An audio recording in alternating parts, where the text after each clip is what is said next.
আজকের দিনটা শুরু করলাম বাইরের ওয়েদার দেখিয়ে। দেখো আজকের ওয়েদারটা কত সুন্দর না, মেঘলা মেঘলা ঝিরিঝিরি বৃষ্টি পড়ছে।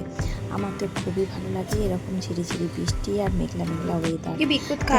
কি লাগে, কিন্তু আমি গরমটা একেবারেই পছন্দ করতে পারি না। সকাল সকাল উঠে ইসুর বাবা খাবার দাবার সব কিছুই রেডি করে নিলাম। তারপরে আমাদের ইসু সোনা এসেছে বিস্কুট নিতে। আমি বলছি তুমি বিস্কুট খাবে? বলছে হ্যাঁ। তো একটা বিস্কুট দিয়েই বাইরের দিকে দুনিয়া দেখি দেখি ঝমঝম করে বৃষ্টি নামছে। এই বৃষ্টিতে আমি নিজেকে হাত পা দিয়ে নিজের কাজটা দিচ্ছি আর মনে মনে ভাবছি এরাও কত আনন্দ পাচ্ছে না বৃষ্টিতে। এইবার ভাবছো আমি ব্যাগে কী গোছাচ্ছি? আমি ব্যাগে গোছাচ্ছি হলো হাজব্যান্ডের অফিসের জামা কাপড়। যে পরিমাণে বৃষ্টি পড়ছে, এখন যদি অফিসের জামা কাপড় পরেই বেরোয় তাহলে সব ভিজে যাবে। তাই জন্য বাড়ির ড্রেস পরে যাবে আর অফিসের জামা কাপড়গুলো ব্যাগেই দিয়ে দেবে, সেটা অফিসে গিয়েও চেঞ্জ করে নেবে। কারণ এই বৃষ্টিতে ধরা বাঁধা জামা কাপড় তো ভিজবেই ভিজবে। এই দেখতে গিয়ে আমি দেখছি আমি ব্যাগেও জামা কাপড়গুলো ঢুকাতে তো ওকে বললাম তুমি ঢুকিয়ে নাও ব্যাগে। এর মধ্যে ওর বাবা বেরিয়ে পড়েছে অফিসের উদ্দেশ্যে, আর ছেলে আর আমি বাইরে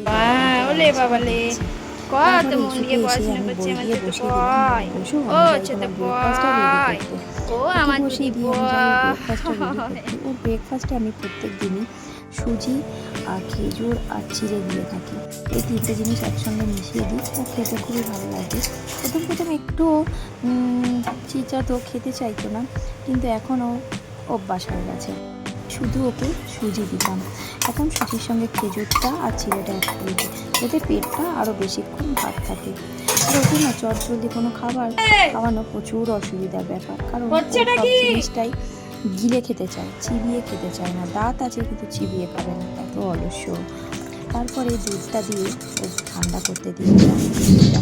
আর বাইরে হচ্ছিল বৃষ্টি, তাই জন্য ভাবলাম খিচুড়ি বানিয়ে দিই ইস্যুকে।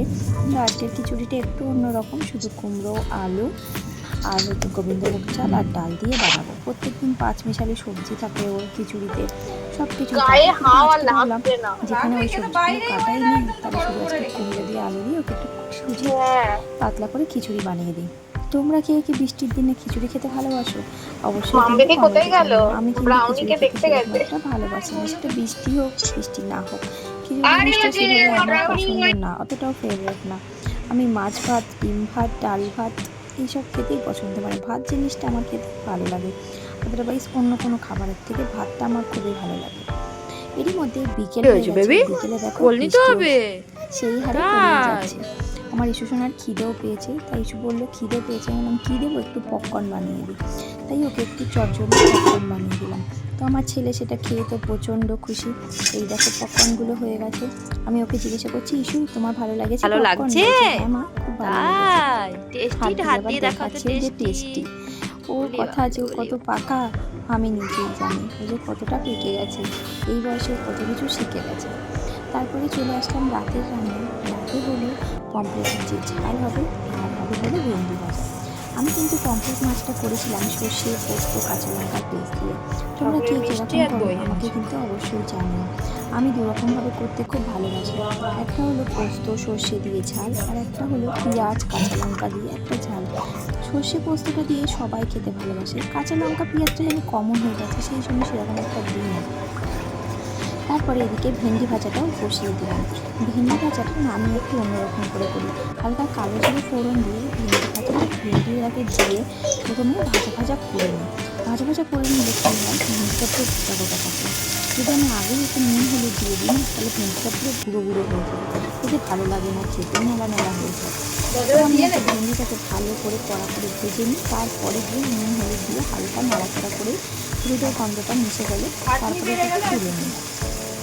আর তোমরা কীভাবে খাও ভেন্ডি, সেটাও কিন্তু আমাকে জানিও। ভেন্ডি ভাজা, ভেন্ডি সর্ষে, ভেন্ডির ঝাল, এই তিনটে জিনিস সবাই খেতে ভালোবাসে। আর মাছগুলো তো আমি বললামই তোমাদের সর্ষে দিয়ে করবো। আমাদের বাড়িতে সর্ষে দিয়ে সবাই খায়, আর পমফ্রেট মাছটা সবারই করবে। আমাদের বাড়িতে মেনলি আমার বর প্রচণ্ড ভালোবাসে। আমার বর পমফ্রেট মাছের খেতে খুব ভালোবাসে, সেটা তুমি যেইভাবেই রান্না করে দাও না কেন। পমফ্রেট মাছগুলো ছিল ছোটো ছোটো, তাই জন্য ওগুলোকে হালকা হালকা ভাজতে হবে। বেশি ডিপ করে ভাজলে মাছগুলো কিন্তু স্বাদই নষ্ট হয়ে যাবে আর মাছটা পুরো চিপকে যাবে। ওই হালকা হালকা করে ভেজে নেবো মাছটাকে। ভাজা হয়ে গেলে কালো জিরে ফোড়ন দিয়ে ওতে নুন, হলুদ আর সর্ষে আর পেস্টটা ভালো করে কষিয়ে